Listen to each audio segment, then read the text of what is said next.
Ajá. Ajá. Ah, listo. Ya comenzó. Ujú. Ok. Entonces ahora sí podemos.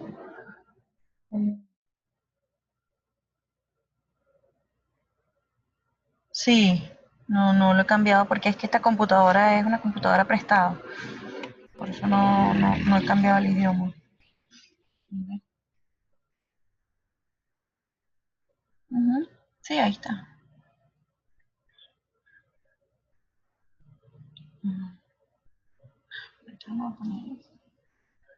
Bueno, listo, ya está grabando.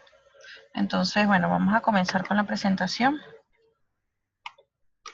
Ok. Dígame. ¿Dónde sale el idioma lo conviertes?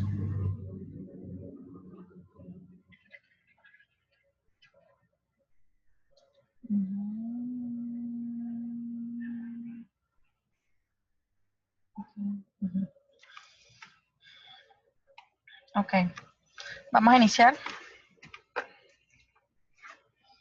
Ok, como les dije, bueno, primeramente disculpas por la tardanza. Un poco de dificultades técnicas por no tener el asesoramiento previo, tal cual como lo dijo la doctora. Pero bueno, ya para la próxima uno va aprendiendo poco a poco. Bueno, para el día de hoy vamos a hablar un tema bastante importante y que tiene bastante acotación a nivel mundial, como lo es el cáncer de próstata. ¿Okay? Para el día de hoy vamos a iniciar primeramente con las generalidades del cáncer de próstata. Dentro de esas generalidades vamos a hablar de la epidemiología, etiología, vamos a hablar sobre cómo realizar un diagnóstico oportuno en vista de que es una de las enfermedades más importantes a nivel mundial y que debe ser realmente tratada con las consideraciones necesarias y siempre se debe pensar en que el paciente potencialmente puede tener cáncer de próstata. Okay.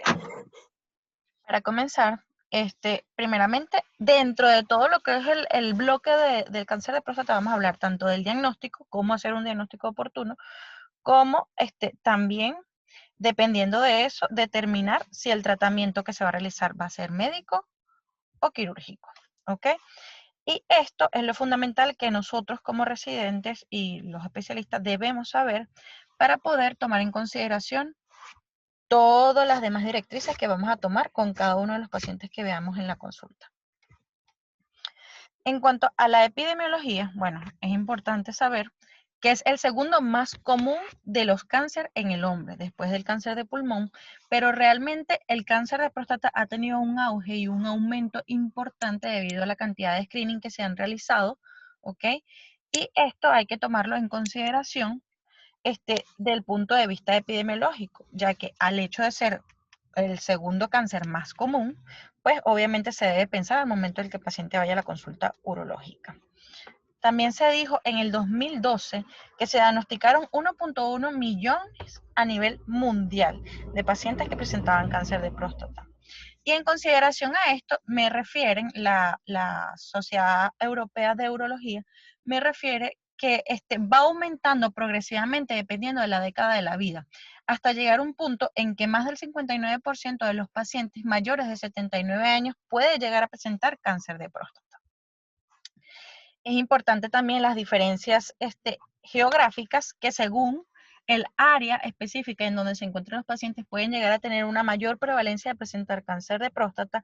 Esto lo tomamos en consideraciones en vista de que los afroamericanos tienen una mayor presentación de cáncer de próstata, pero así igualmente, por ejemplo, en áreas específicas de Europa, por decir en el noreste de Europa y en lo que es Australia, eh, por ejemplo, tienen una mayor incidencia de cáncer de próstata con respecto al este de Europa y con respecto a sur y centro de Asia. Eso es importante también tomarlo en consideración. Y dentro de esto, pues tomar otras consideraciones generales, como por ejemplo, si un paciente, ¿ok? A pesar de ser asiático y tiene un bajo riesgo de presentar un cáncer de próstata, si vive en Asia, el riesgo es menor que si viviese en Estados Unidos, por ejemplo. En vista de que también se toman otras consideraciones que a pesar de verlas que son de bajo grado, pues realmente son importantes. Y también se dijo que la supervivencia relativa aumentó hasta en un 73.4 a un 83.4% desde el 2007 para acá. Eso en vista de todos los diagnósticos y screening previos que se pueden realizar y eso dándome entonces un diagnóstico oportuno para recibir un tratamiento médico o quirúrgico y que el paciente no llegue a un estadio avanzado que evite que haya una buena supervivencia relativa. Aquí también podemos observar, ¿ok? Que en cuanto a las estadísticas, ¿verdad? El cáncer de próstata, como les dije, ha ido en aumento. Miren cómo relativamente ha aumentado a través de los años. Esto es una imagen del Campbell, en donde observamos que a través de los años aumentó hasta más que el mismo cáncer de pulmón hasta el 2010. Desde 1975 al 2010, miren cómo aumentó la cantidad de población que presentaba un diagnóstico de cáncer de próstata con respecto a los otros tipos de cáncer que puede presentar el hombre.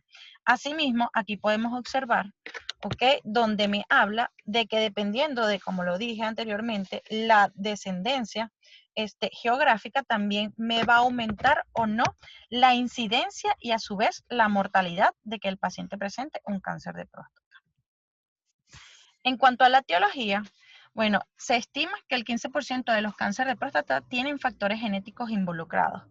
Esto es importante tomarlo en relación, en vista de que hay muchísimas mutaciones a nivel genética que puede darme esa incidencia, ¿ok?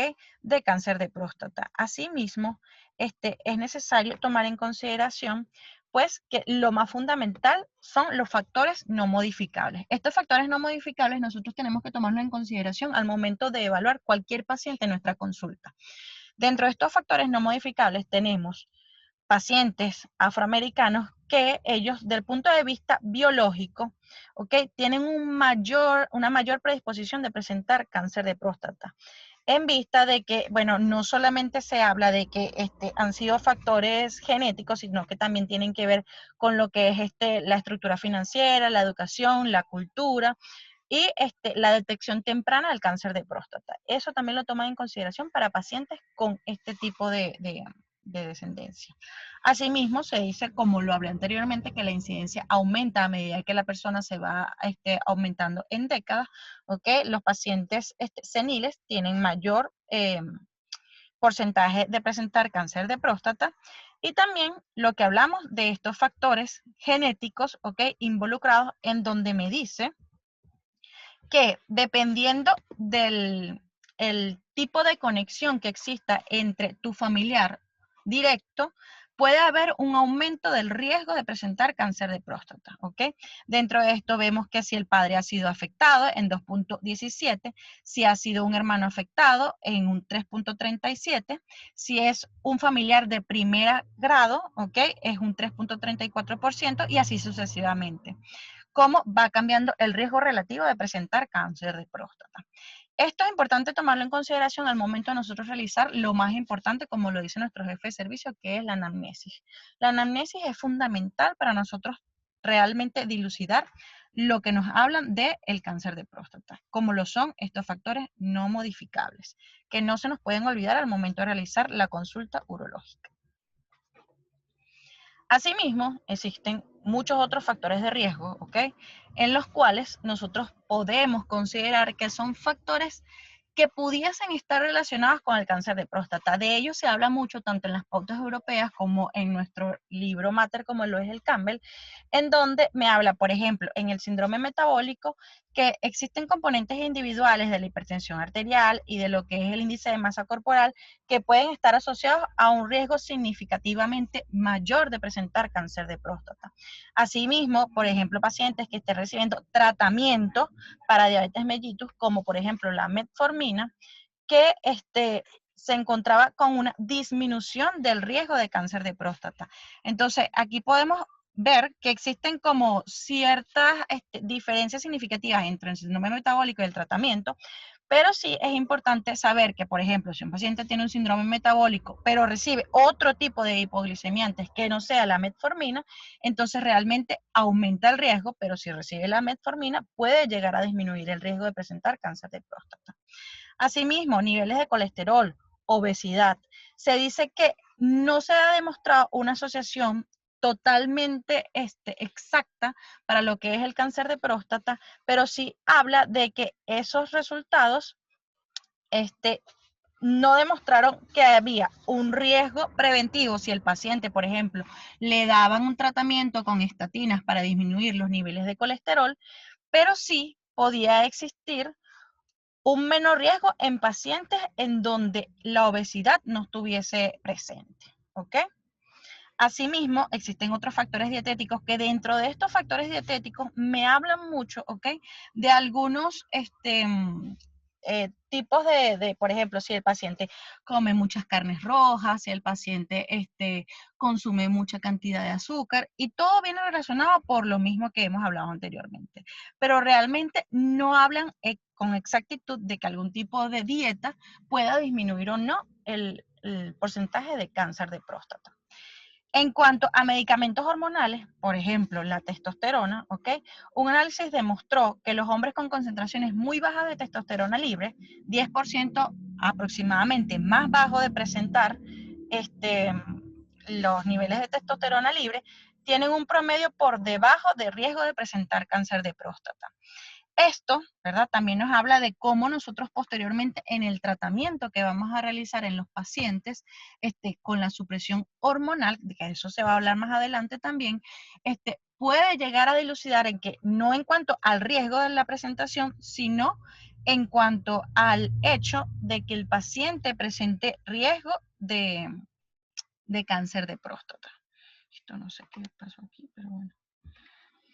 Ok, asimismo, ¿verdad? Vamos a tener que existen otros factores. Por ejemplo, me hablan de las infecciones de transmisión sexual. En cuanto a las infecciones de transmisión sexual, pues vamos a hablar un poquito más adelante de qué ocurre cuando hay infección e inflamación a nivel de la próstata y cómo esto puede conllevar a que exista un cáncer de próstata. Y en cuanto a la sexualidad, bueno, las pautas europeas de ahorita del 2020 me hablan que es importante tomar en consideración que una mayor eyaculación, hablan de 21 veces al mes, frente a 4 a 7 veces al mes, se ha asociado con un riesgo del 20% menor de presentar cáncer de próstata.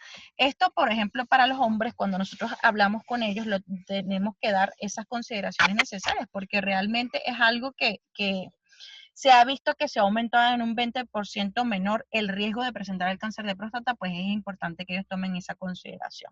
Eso es una de las cosas nuevas que vi que hablaban en las pautas del 2020. Ok, asimismo, ¿verdad? Por ejemplo, la ocupación del paciente. En cuanto a la ocupación del paciente, refieren que obviamente pacientes que tengan un tipo de ocupación en las cuales sean un poco más sedentarias, pues viene todo conllevado a lo mismo que hablamos anteriormente, o pacientes que, por ejemplo, tengan un estatus socioeconómico bajo, pues también eso va a influir. En cuanto al cigarrillo y al alcohol, no me dan específicamente actualmente ningún tipo de correlación, pero sí las mencionaban anteriormente, por ejemplo, en el Campbell, con respecto a que podían llegar a coayudar a que existiese un cáncer de próstata o un aumento en cuanto al porcentaje del riesgo de presentar cáncer de próstata. En cuanto a este papel, como les dije anteriormente, de la inflamación crónica, esta es una lámina que tomé de una presentación anterior. Aquí en esta lámina, ¿verdad? Me va a hablar de lo importante que son las infecciones, ¿ok? Por eso para nosotros es importante tener en control al paciente, evitar que tengan infecciones urinarias y mucho más evitar que tengan prostatitis, porque como lo hemos visto, hemos tenido pacientes en los cuales hay un antígeno elevado, en los cuales tenemos un paciente que tiene un tacto con cambios, ¿ok?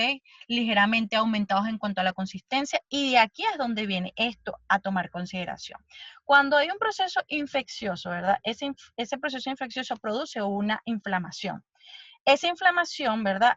Crónica me va a conducir a esa hiperproliferación celular para reemplazar lo que es ese tejido dañado, ¿ok? Que puede contribuir al desarrollo de cualquier tipo de cáncer, no nada más de cáncer de próstata, ¿ok? Estamos hablando de cualquier tipo de cáncer. Esa inflamación crónica, ¿verdad? Me va a producir ese estrés oxidativo, que ese estrés oxidativo tanto puede producir daño celular como también ese daño celular puede producir una mutación. Al producir una mutación, tal cual como si fuera en cualquier otro órgano, ¿ok? Me va a producir un cambio en el epitelio. Ese cambio en el epitelio, ¿verdad? Que va a ser cambios inflamatorios propios, por ejemplo, en la próstata, ¿ok? Me va a producir posteriormente, con hiperproliferación o no, un tumor, ¿ok? O una lesión tumoral. Esa lesión tumoral, pues obviamente a su vez va a producir o va a conllevar al cáncer de próstata. Entonces, esto es muy importante tomarlo en consideración porque el hecho de que un paciente te diga como antecedentes, mire, doctor, yo he tenido infecciones urinarias recurrentes, ¿ok? O he tenido problemas que he tenido prostatitis en varias oportunidades. Entonces, eso para nosotros también dentro de la anamnesis es importante tomarlo en consideración, preguntarle al paciente si ha tenido enfermedades de transmisión sexual, que también se puedan tomar en consideración dentro de este papel de la inflamación crónica, como lo vemos acá en este dibujo. ¿Qué debemos hacer? Cuando tenemos un paciente, por ejemplo, que nos llega a la consulta urológica, ¿ok? Y ese paciente que llega a la consulta urológica, tú lo ves y dices, paciente mayores de 50 años. Ya por ahí tú dices, bueno, es un paciente que a juro tengo que hacerle un despistaje de un posible cáncer de próstata, por lo que hablamos anteriormente de la incidencia. Asimismo, pacientes con riesgo de cáncer de próstata y afroamericanos, como lo hablamos anteriormente, factores no modificables. Son 3 factores no modificables que hay que tomar en consideración al momento de hacer el despistaje del cáncer de próstata. Hombres con un PSA elevado.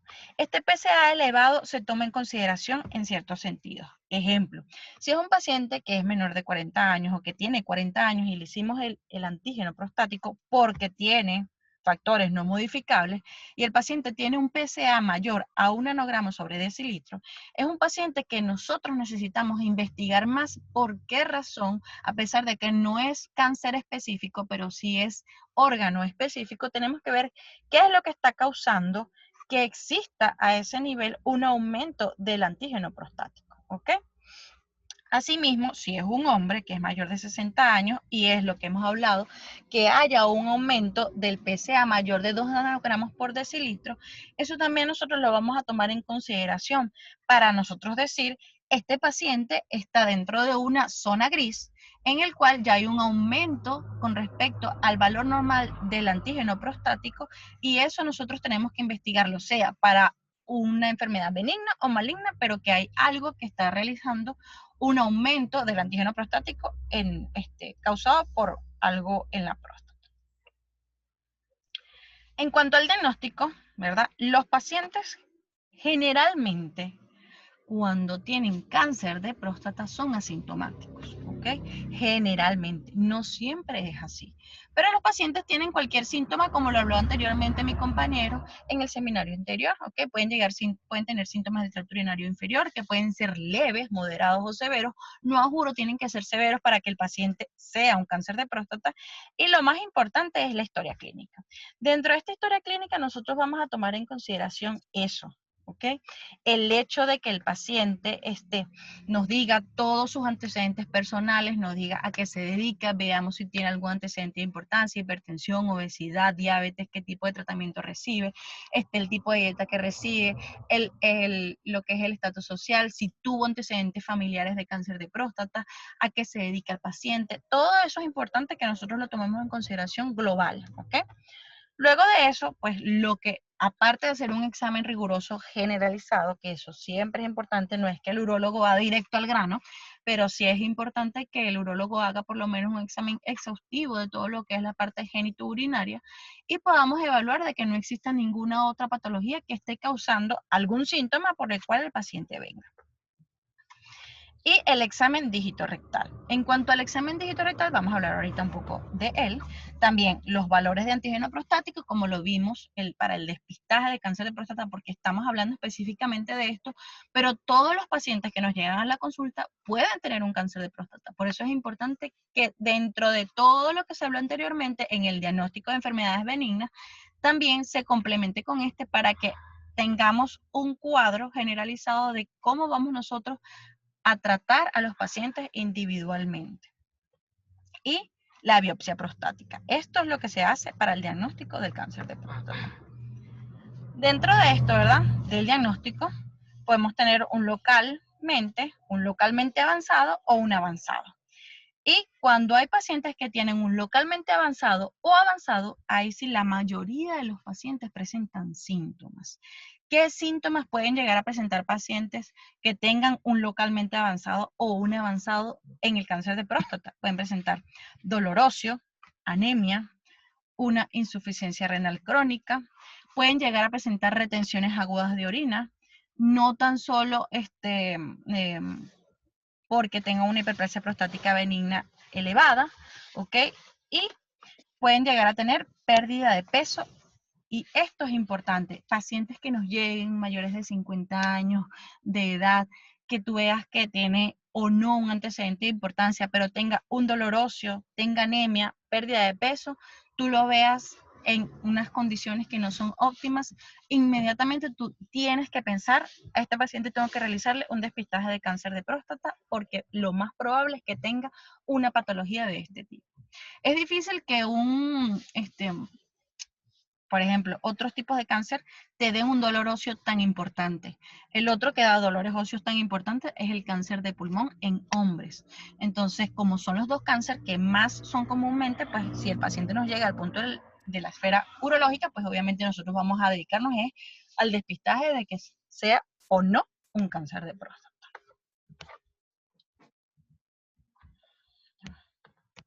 Uh-huh. En cuanto al examen dígito rectal, ¿ok? Bueno, importante que va a depender mucho, tal cual como se habló en el seminario anterior, del urólogo que esté realizando el tacto. Tú lo puedes realizar de pie, de cúbito lateral o supino, rodilla, codo.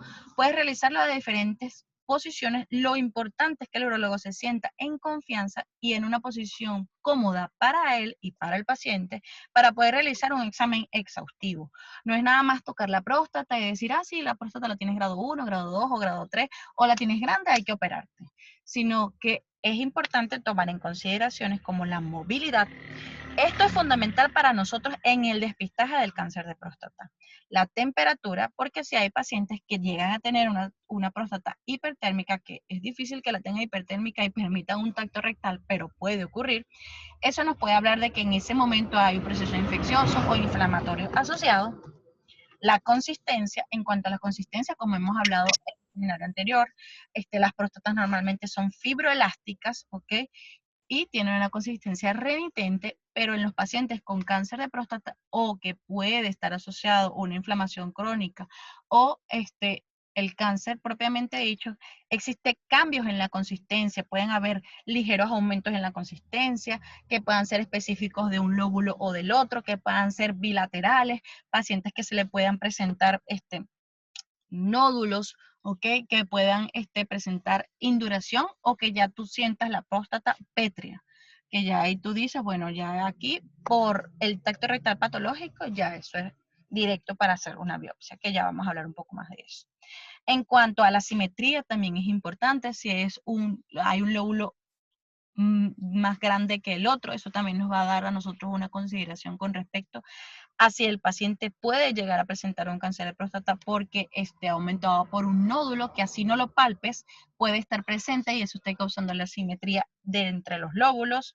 La superficie, si es una superficie lisa, si es una superficie irregular, y también podemos encontrar superficies nodulares, que son esos pacientes que llegan con ese dolor óseo, en malas condiciones.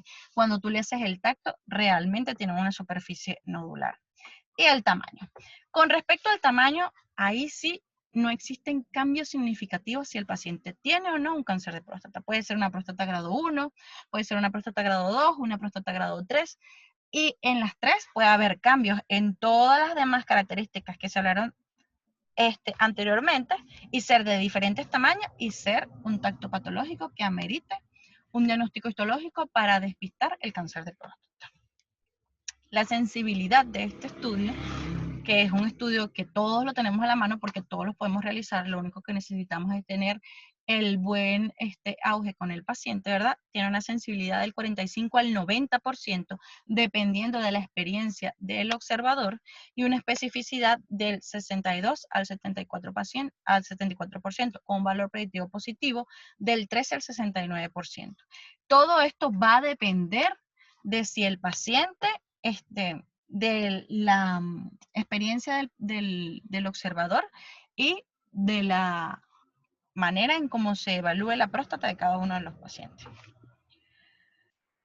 Ok, ya hablando un poco más, entonces, dentro de todo lo que realizamos en el auge de lo que es el diagnóstico de cáncer de próstata, también nosotros particularmente en nuestro país y en nuestro servicio, siempre utilizamos dentro del despistaje el antígeno prostático benigno, el antígeno prostático total.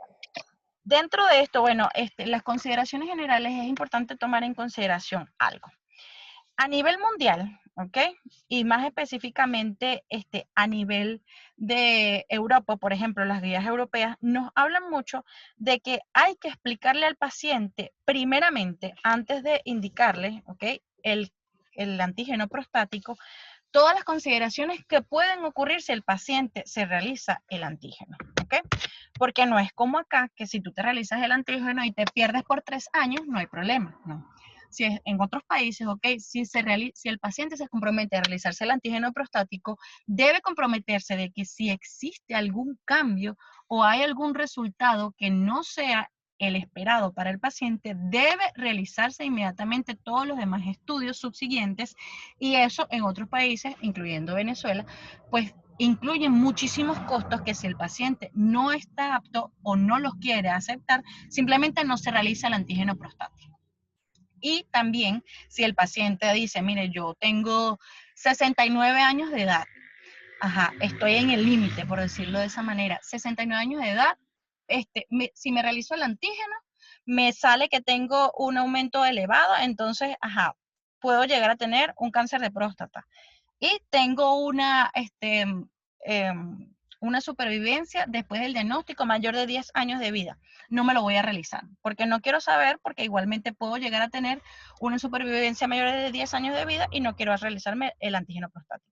Eso en otros países pues se toman como directrices de que se le tiene que explicar al paciente, el urólogo tiene que estar al tanto para explicarle al paciente eso y ver si él desea o no realizarse el antígeno prostático. Asimismo, ¿verdad? Es importante tomar en consideración, ¿ok? El hecho de qué es realmente el antígeno prostático. El antígeno prostático, o el PSA, como le decimos nosotros, es una proteasa sérica organoespecífica, como lo dije anteriormente, órgano específica. No tiene absolutamente nada que ver o ser específica para el cáncer. Producida por el componente epitelial de los acinos, esta es una pregunta siempre de revista, en los conductos prostáticos, que causa es la liquefacción del coágulo seminal al momento de la eyaculación. ¿Okay? El antígeno prostático total, ¿verdad? Es el que nosotros tomamos en consideración para saber si esto también nos da unas directrices en cuanto al despistaje del cáncer de próstata. Pero existen antígeno PSA libre y el PSA complejo. El 50% es el PSA libre, del 5 al 50%. Y el PSA complejo es del 50 al 95%. El PSA libre, a su vez, se va a subdividir igual que el PSA complejo. Pero para nosotros, dentro del despistaje del cáncer de próstata, lo que nos interesa es saber en cuánto está el PSA total. Solamente cuando tenemos un PSA total que está dentro de esa zona gris, llámese de 2 a 10 nanogramos por decilitro, es cuando nosotros vamos a tomar en consideración otro tipo de valores. Por ejemplo,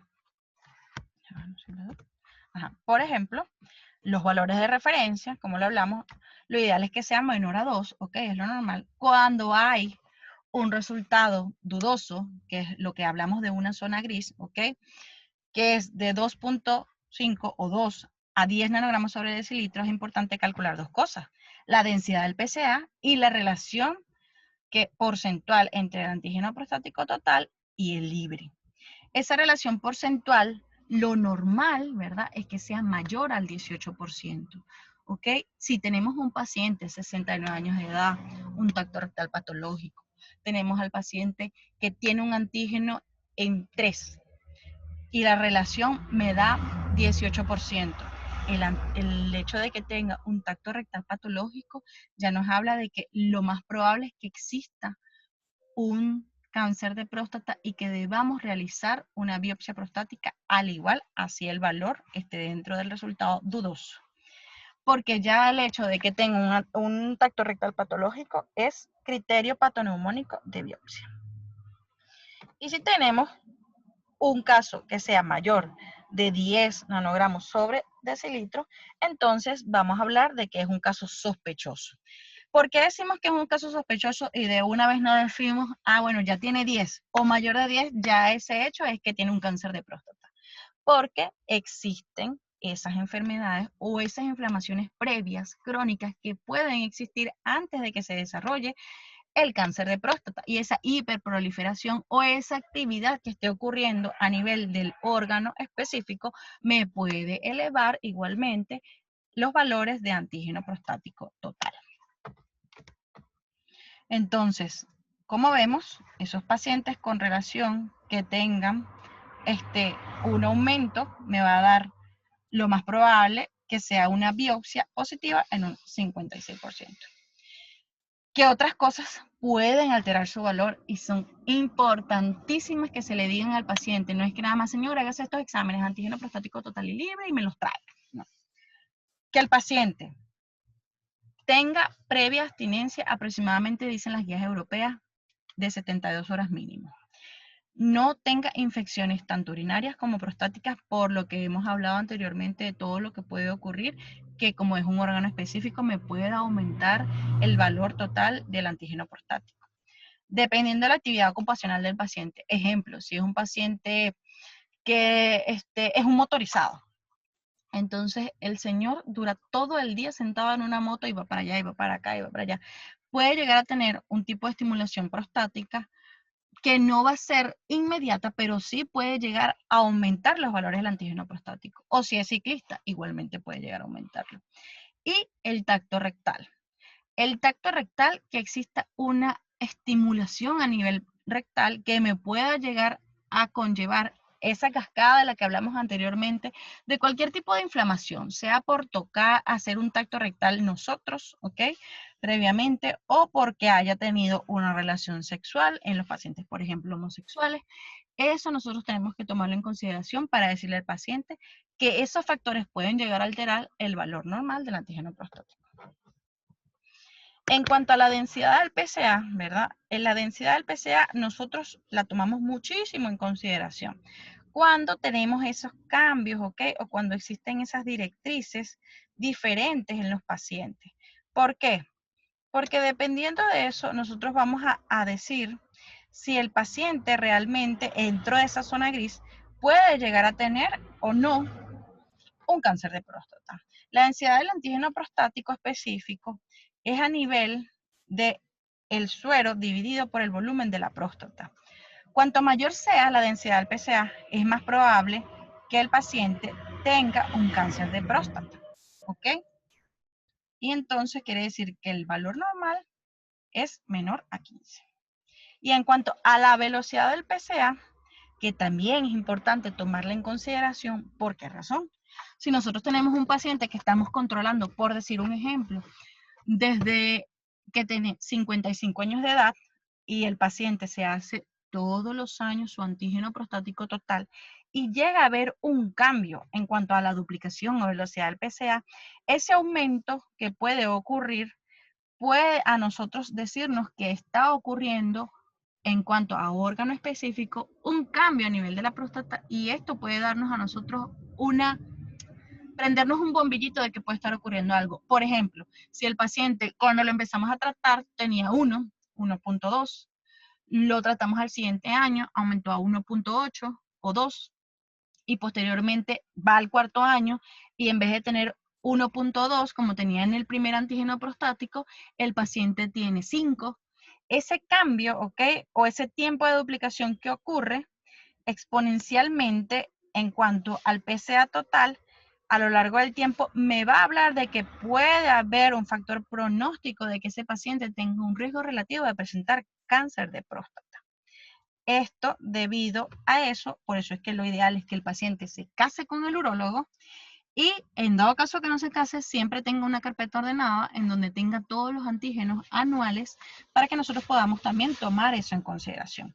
En cuanto a la velocidad del PSA, vamos a tener que se va a dividir dependiendo de los tiempos en el año y eso nosotros lo vamos a tomar en consideración el primer PSA que se tomó, el segundo PSA que se tomó o el tercer PSA que se tomó, dependiendo de la cantidad de años y de ahí vamos a hablar de si ocurrió o no una aceleración o una desaceleración de la duplicación del PSA. ¿Ok?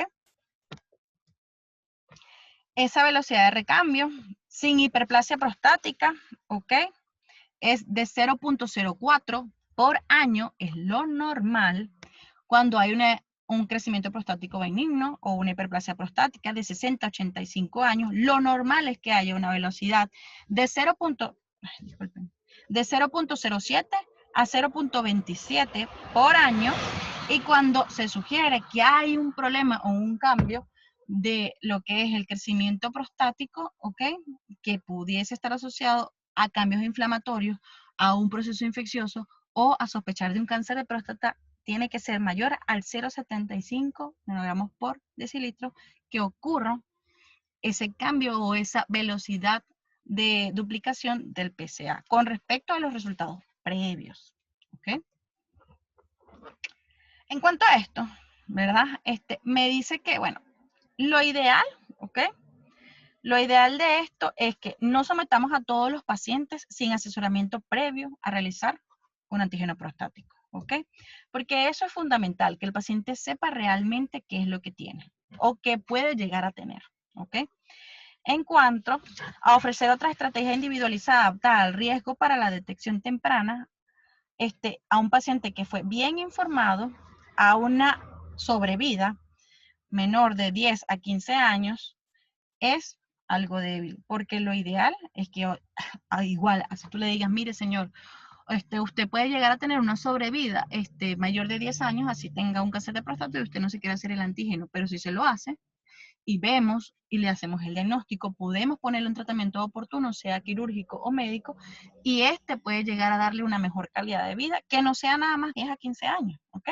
Sino que sea mayor. Y bueno, esto que me habla de ofrecer pruebas tempranas de antígeno prostático a pacientes que estén bien informados, que tengan esos factores de los que hablábamos anteriormente, factores no modificables, que dentro de esos factores no modificables, nosotros obviamente tenemos que explicarle, señor, mire, usted tiene factores de riesgo no modificables que ameritan que usted tenga un antígeno prostático. También podemos ofrecerle, ¿verdad?, determinar el diagnóstico temprano a esos pacientes, ¿ok? Dándole una esperanza de vida a quienes realmente tengan una esperanza de vida mayor de 15 años, porque obviamente no le vamos a decir a un paciente que tenga 75 años, señora, hágase el antígeno prostático, porque si no se lo hace y usted es diabético, es hipertenso, sufre, tiene varias comorbilidades, es obeso, hágase un antígeno prostático, porque si tiene cáncer de próstata le tenemos que hacer una serie de estudios, o si tiene 85 años, ¿qué realmente nosotros le vamos a ofrecer a ese paciente? Realmente eso no va a ser una diferencia significativa y por esa razón, ahí sí la recomendación de realizar el antígeno prostático es débil, ¿ok?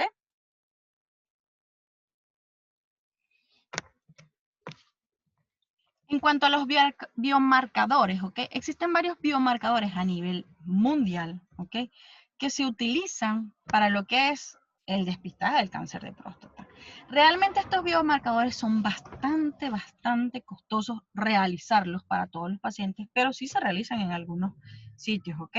Y eso es un hecho adicional que nosotros obviamente debemos saber de ello. Han realizado varios ensayos clínicos en donde ven el papel de las calicreínas, ¿ok? Como la calicreína humana 2, en donde evalúan que este tipo de prueba me puede dar, ¿ok? Un despistaje sin necesidad de realizar una biopsia de próstata al paciente de que tiene un cáncer de próstata. Y esto pues me puede reducir la cantidad de biopsias innecesarias en los pacientes, en donde, por ejemplo, como vamos a hablar más adelante, pueden existir falsos resultados en donde me diga una hiperplasia prostática benigna o me hable de una prostatitis crónica y el paciente presente un cáncer de próstata. Después de que nosotros realicemos una biopsia y nos dé negativa, pero para nosotros la sospecha es casi del 100% de que ese paciente tiene un cáncer de próstata, podemos utilizar, por ejemplo, el biomarcador de la calicreína humana. También existen otro tipo de estudios, uno de los más estudiados es el 4K Score, ¿ok? En donde se evaluaron que superaba la detección del cáncer de próstata ante lo que era el antígeno prostático y ante lo que era la comparación con realizar nuevamente una biopsia al paciente. Ese tipo de pruebas, de esos biomarcadores que se han realizado, pues realmente lo que nos dan o lo que nos hacen es como evitarle un mayor sufrimiento al paciente. Lamentablemente en nuestro país, pues realmente no contamos con ese tipo de biomarcadores, no por falta, es más, hace como 4 meses fue una de las visitadoras médicos que está promoviendo lo que es el PSA3 y este gen que es un gen que es cáncer específico, ¿ok? De la próstata. Este sí es un biomarcador importante que es detectar en los sedimentos de la orina y es un estudio rápido. Nos habló de que el estudio estaba en ese momento que se hacía solamente en Caracas, nos dijo que estaba en aproximadamente en un costo de casi $1,000 realizar ese estudio. Por esa razón es que nosotros pues obviamente tratamos de realizar todo el despistaje en los pacientes y tratamos de que a la primera biopsia pues logremos realmente dilucidar si el paciente tiene o no un cáncer de próstata. En cuanto a las recomendaciones, bueno, nos habla aquí que es necesario, ¿ok? Que si vamos a realizar una biopsia de próstata en los pacientes, pues se realice simplemente la primera. Después de que se realice la primera biopsia, si nosotros vemos que esa biopsia no dio el resultado positivo y estamos en otro país y nosotros necesitamos detectar porque tenemos la fuerte certeza de que el paciente presenta un cáncer de próstata, realizar este tipo de biomarcadores para tratar de evitar biopsias innecesarias. Eso es lo que ellos dicen, pero que realmente pues obviamente esto es en otros centros asistenciales. En Venezuela realmente es muy difícil, y más por el poder adquisitivo de los pacientes que tenemos. Pero tomen en consideración de que existen y que son buenos y son importantes. Ok, hablando aquí ahora de algo que realizamos siempre nosotros como residentes de posgrado, como lo es la biopsia de próstata, y por ejemplo los residentes de primer año que lamentablemente pues han estado en pocas, pero en las que han estado han visto que es siempre necesario tomar varias consideraciones. Es más, nosotros tenemos algunas pautas con respecto a la biopsia de próstata. ¿Okay? Primero, la biopsia de próstata se dice que obviamente se debe realizar por medio de un ecosonograma transrectal, ¿ok? Dentro de ese ecosonograma transrectal también es importante tener las indicaciones específicas, por ejemplo, pacientes en los cuales tengamos un examen dígito rectal anormal, pacientes que tengan un antígeno prostático, como lo hablamos anteriormente, que sea sospechoso, mayor de 10 nanogramos por decilitro, en los cuales ya hayamos descartado toda una serie de elementos en los cuales veamos que el paciente, el órgano específico se elevó, fue probablemente por un cáncer de próstata asociado, entonces ahí es cuando nosotros debemos realizarla. ¿Qué es importante que nosotros hagamos durante el ecosonograma transrectal? La medición del volumen prostático, realizamos un tacto previo a colocar el transductor transrectal y debemos realizar esa biopsia ecoguiada, ¿ok?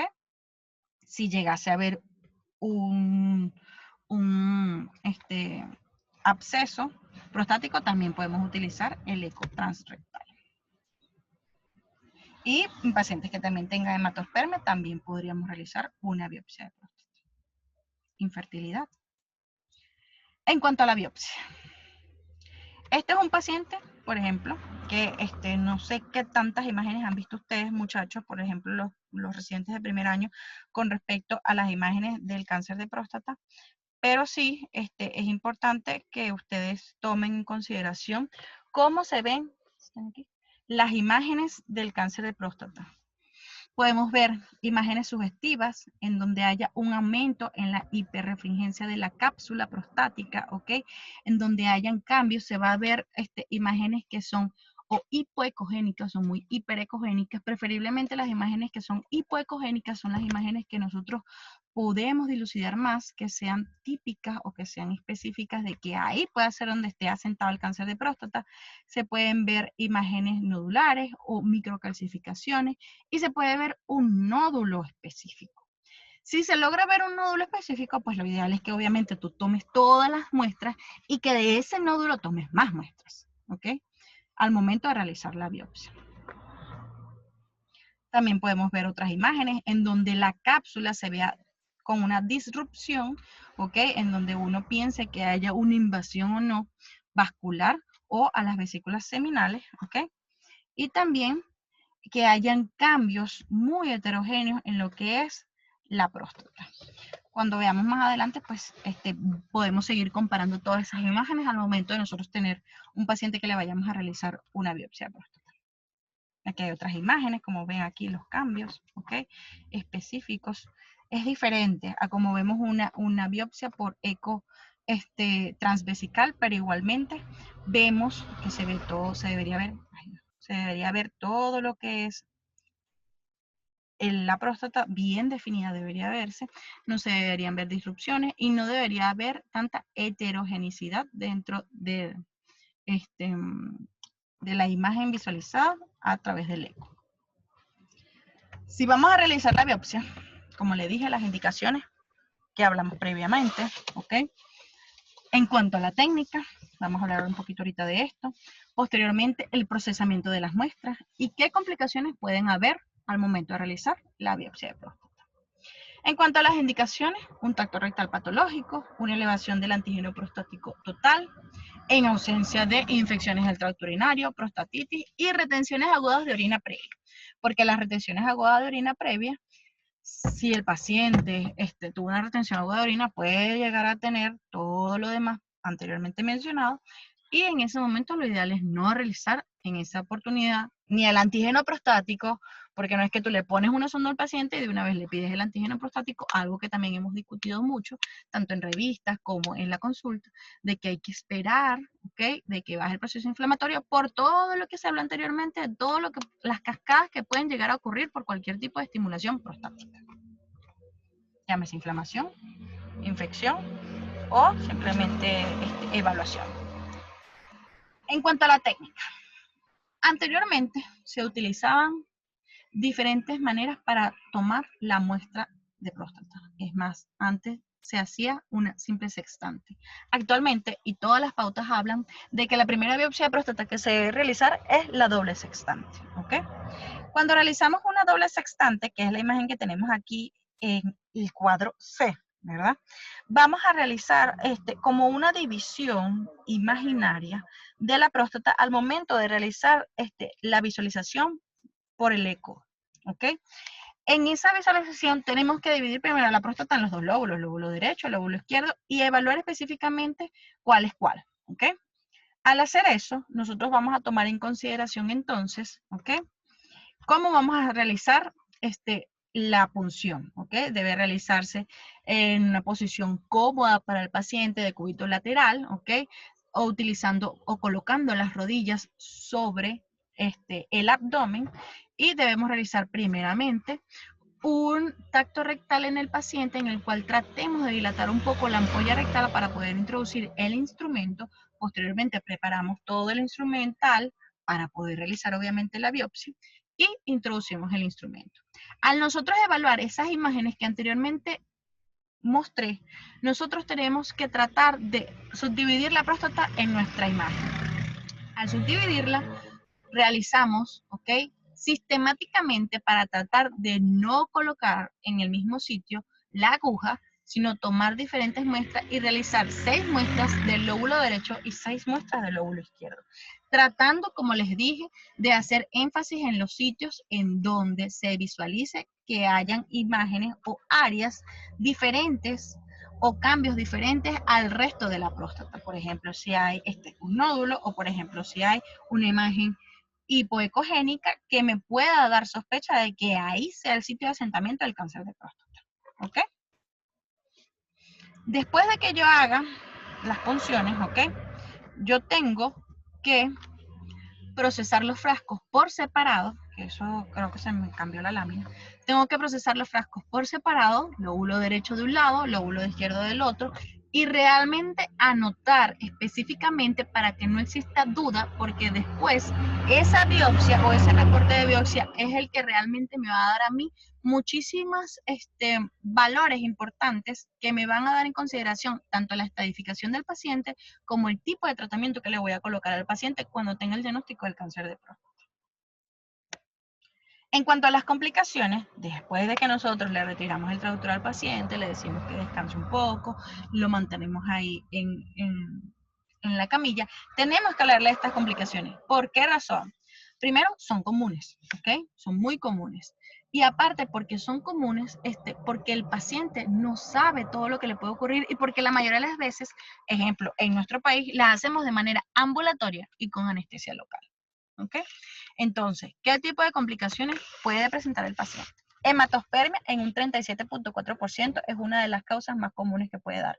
Asimismo puede tener hematuria, que esa hematuria puede llegar a ser entre un 14.5% aproximadamente, y lo más importante es que debe ser, usted le dice al paciente, señor, usted puede orinar con sangre, pero no debe ser un sangrado con coágulos y no puede durar más de un día, porque si no el paciente obviamente está presentando puede llegar a presentar alguna otra complicación hasta llegar a entrar en una anemia severa por un sangrado activo de que hayamos producido nosotros al momento de realizar la biopsia transrectal. El sangrado rectal puede llegar a durar hasta 2 días, eso hay que decirle al paciente, pero es muy raro, en un 2.2%. Puede llegar a presentar el paciente posterior a la realización de la biopsia de próstata, prostatitis en 1%, la fiebre se habla de que la complicación es al 0.8%, pero sí es necesario que nosotros le digamos al paciente, señor, si usted llega a presentar fiebre o simples escalofríos, tiene que acudir inmediatamente al centro asistencial, donde se le realizó la biopsia de próstata, porque pudiésemos llegar a tener al paciente en un día en una sepsis a punto de partida urinario y al paciente hasta puede fallecer por esa causa. Pueden llegar a tener epididimitis en un 0.7%, sangrado rectal que sea mayor de 2 días, que amerite o no intervención quirúrgica en un 0.7%, retenciones agudas de orina posterior a eso por la inflamación que se va a producir a nivel de la próstata. Si el paciente también tiene un crecimiento prostático grado 3, puede llegar a presentar retenciones agudas de orina y otras complicaciones que pueden llegar a estar asociadas o no a la biopsia de próstata. Para continuar, antes de hablar de lo que es los resultados de la biopsia, ¿ok? Quise poner antes lo que es la resonancia multiparamétrica y también cuándo se va a repetir o no la biopsia de próstata para nosotros tomar en consideración. Esto es muy importante.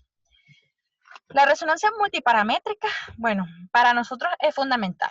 Primero, es algo que nosotros debemos saber porque tiene un grado de detección del cáncer de próstata muy, muy, muy elevado, y asimismo puede llegar a darme una detección o una localización específica de dónde está el asentamiento del cáncer, y de ahí nosotros hacer una biopsia guiada, que puede ser tanto guiada por medio de la resonancia multiparamétrica como puede ser guiada posteriormente a la resonancia multiparamétrica por un ecosonograma transrectal.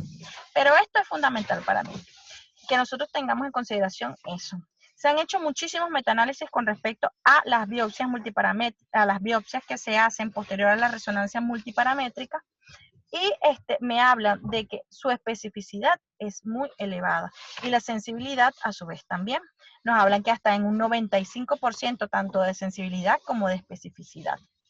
Y me hablan que ella es menos sensible para identificar algunas lesiones previas al cáncer de próstata como el PIN o el PIA, pero sí que es muy específica o 95% específica para los pacientes cuando ya tienen un cáncer de próstata propiamente dicho. ¿Ok? En cuanto a estas, ¿verdad? Vamos a tener que ellos se van a guiar por el PIRADS. Esta imagen, disculpen que se ve así un poco, traté de ponerla lo más clara posible, pero realmente se ve un poco borrosa. Este es el último PIRADS, ¿ok? Que está publicado, ¿ok? En donde nos habla de que el PIRADS 1 es muy poco probable de que exista un cáncer de próstata. Esto es lo primero que ustedes tienen que aprender. Nosotros, por ejemplo, como urólogos, hay algo más específico del PIRADS, que lo voy a mostrar más adelante, pero este es el PIRADS que el urólogo, cuando vaya a leer la imagen de la resonancia multiparamétrica, debe saber. El PIRADS 1, muy poco probable, es parecido al PIRADS de la mujer en el cáncer de mama. El PIRADS 2 es poco probable, el PIRADS 3 es intermedio. La presencia de cáncer clínicamente significativa es equívoca, o sea, que quiere decir que si nosotros vemos a un paciente que para nosotros clínicamente tiene eso, y a pesar de eso, no se puede observar que haya un cáncer de próstata a través de lo que es la biopsia multiparamétrica y te dé un PIRADS 3, igualmente tú tienes que tratar de evaluarlo. El PIRADS 4, altamente probable de que haya un cáncer de próstata, y el PIRADS 5, muy probable.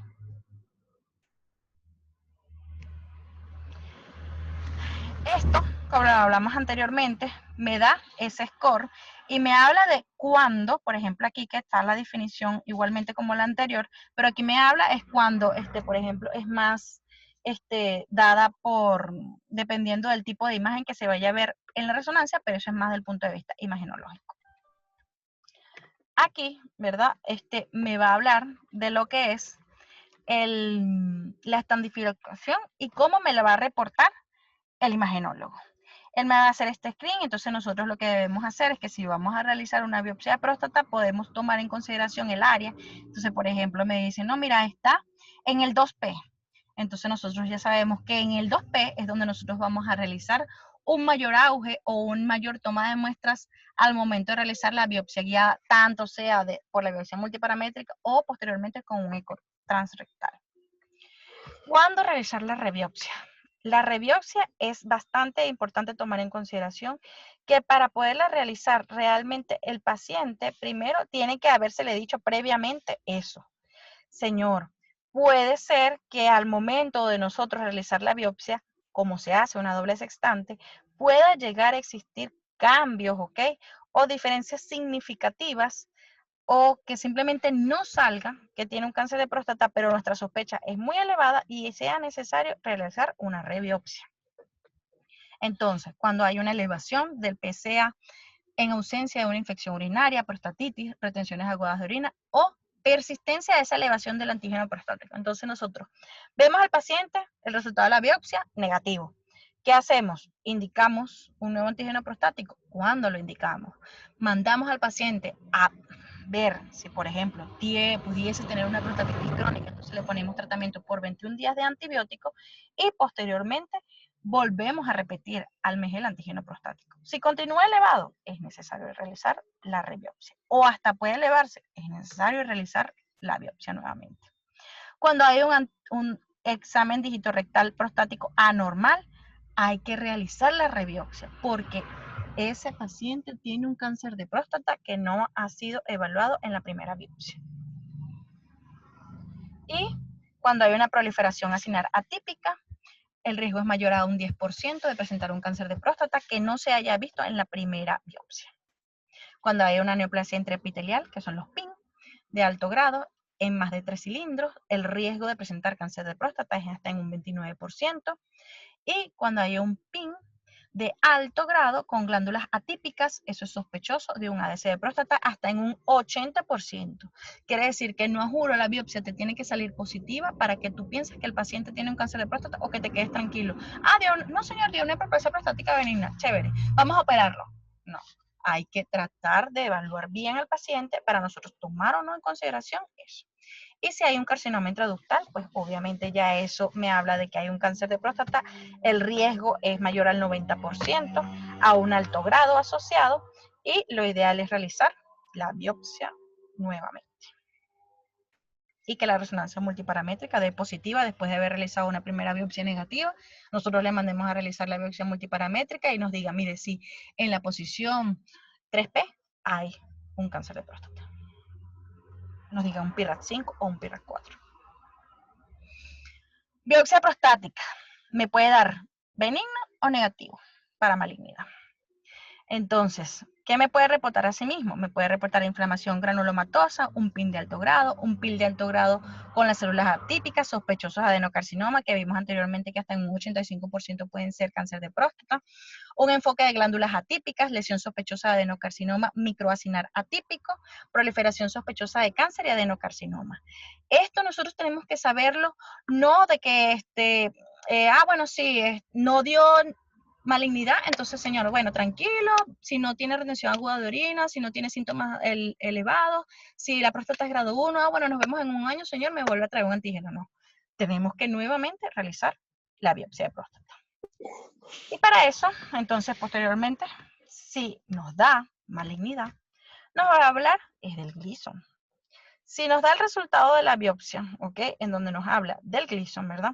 El Gleason es una cateterización por grados, ¿ok? En ejemplo, que me va a tener 3 sitios, ¿ok? De la biopsia que estén compuestos por el Gleason. Y 3 sitios donde sea, y 3 sitios que son donde vamos a ver como la próstata normal. ¿Qué vamos a hacer? Tenemos que comparar los diferentes grados. Y dependiendo de eso, nosotros vamos a sumar, que son esos que hablamos, Gleason 3 más 3, 4 más 4, 3 más 4, 4 más 3, dependiendo de lo que haya. ¿Qué es lo que se va a evaluar? Nosotros vamos a hablar aquí en el grado 1, si hay un solo grado, se duplica, o si uno de los grados en menor al 5% de la muestra no se toma en cuenta. El grado 2, si la suma del más extenso, que sería el primario, más la segunda más común, ¿ok? En cuanto a la diferenciación de las células de típica a atípica. Y el grado 3, el grado más común más el grado más común independientemente de la extensión. Esto lo vamos a tomar en consideración para ese sumaje del que vamos a hablar. Y asimismo, entonces nosotros también tenemos que tomar en consideración, dependiendo del tipo de Gleason, cómo vamos a categorizar al paciente. Para esto, no tan solo utilizamos la puntuación de Gleason, que es la que nos da la biopsia de próstata, sino que también utilizamos el TNM, como en todos los cánceres. En cuanto al TNM, ¿verdad? Vamos a hablar de un T0, ¿verdad? En donde no hay evidencia del tumor primario, porque no se puede palpar, y aparte de que no se puede palpar, ¿ok? No es clínicamente significativo. Un T1A, cuando el tumor se ve por una biopsia incidental, por ejemplo, que le hayan hecho una RTUP a un paciente o una adenomectomía prostática suprapúbica y se vean un menor al 5%. O un T1B cuando se vea mayor al 5% del tejido resecado. Un T1C es cuando se hace a través de una biopsia prostática transrectal. El T2A es cuando el tumor invade uno de los lóbulos. El T2B es cuando invade los dos lóbulos. Y el T2C es cuando invade ambos lóbulos. Ay Dios, disculpen. El T3 es cuando, T3A, cuando es extracapsular la extensión uni o bilateral, incluyendo macroscópicamente el cuello vesical. El T3B, que esto lo vamos a ver ya cuando hacemos prostatectomías radicales. El T3B es cuando el tumor invade las vesículas seminales. El T4 es cuando el tumor invade estructuras adyacentes. Por ejemplo, más allá de las vesículas seminales, ¿verdad? El esfínter externo, el recto, los músculos elevadores o la pared pélvica. En cuanto al N, da N0 o N1, dependiendo de los ganglios regionales. En cuanto al M, disculpe, ¿me está diciendo algo, doctora? No le escucho. Ah, bueno. En cuanto al M0, no hay metástasis a distancia, M1, metástasis a distancia. M1A, también la vamos, aquí es diferente a varios tipos de TNM porque aquí lo vamos a cambiar. M1A, cuando no son, hay ganglios linfáticos, pero no son los regionales, como el N1, el M1B, cuando es a hueso, y el M1C, cuando es a otro sitio que no sea hueso, la metástasis. En cuanto a la estadificación, ¿ok? Vamos a tener que en cuanto al score de Gleason, vamos a estadificarlo si es un grado alto, intermedio o bajo, ¿ok? Y asimismo, vamos a tomar en consideración entonces los Gleason. Se habla que un Gleason de 2 al 6 no se toma en consideración. Es más, ya como lo hablamos anteriormente en la clase que nos dio el doctor Tobar, vimos que el Gleason, a partir del Gleason 6 es que se toma en consideración actualmente. Entonces, el Gleason 6 sería el primer Gleason que nosotros vamos a tomar en consideración al momento de tener un paciente al cual vamos a estadificar. El Gleason 7, hay dos tipos. Hay Gleason 7 3 más 4, que sería un grado 2, y hay Gleason 7 4 más 3, que sería un grado 3. Ya cuando el paciente tiene un Gleason 8, que sea 4 más 4, o 3 más 5, o 5 más 3, ya es un paciente que tiene un grado elevado, es de alto grado, y este paciente, al estadificarlo, tenemos que realmente movernos tanto con el tratamiento sea médico o quirúrgico para evitar las complicaciones posteriores. Y el Gleason, y el grado 5, que sería un Gleason mayor de 9 o Gleason 10. Luego de que tengamos toda esa estadificación que hablamos anteriormente, es cuando nosotros vamos a definir a nuestros pacientes. ¿En qué lo vamos a definir? En riesgo bajo, riesgo intermedio y riesgo alto. Eso me va a hablar a sí mismo en cuanto a si el paciente en ese riesgo va a ser un local o un localmente avanzado. Dentro de esas consideraciones vamos a tomar el score de Gleason y vamos a tomar el antígeno prostático. Entonces vamos a tomar esas consideraciones. Si tenemos un paciente que tiene un antígeno prostático menor a 10 y tiene un Gleason menor a 7 y tenemos un T que sea un T1 o máximo un T2A, lo vemos como un riesgo bajo. Si tenemos un paciente que tiene un Gleason del 10 al 20, un antígeno prostático total que es del 10 al 20 y tiene un Gleason 7, ¿verdad? Entonces nosotros tenemos que estadificarlo en un riesgo intermedio. Y si tenemos un paciente que tiene un antígeno prostático mayor a 20, tiene un Gleason mayor a 7 o es un T2C, es un riesgo alto, ¿ok? O si vemos ya un paciente que está localmente avanzado como cualquier antígeno, cualquier Gleason, pero es un T3 o un T4, es un paciente que sea de alto grado, ya es un paciente con una enfermedad localmente avanzada. Gracias. Doctora. Aquí, stop share. Ajá. Doctora, ¿cómo activo aquí los micrófonos? No, los micrófonos están activados. Tienes que parar la grabación, Adriana. Ah, ok, voy.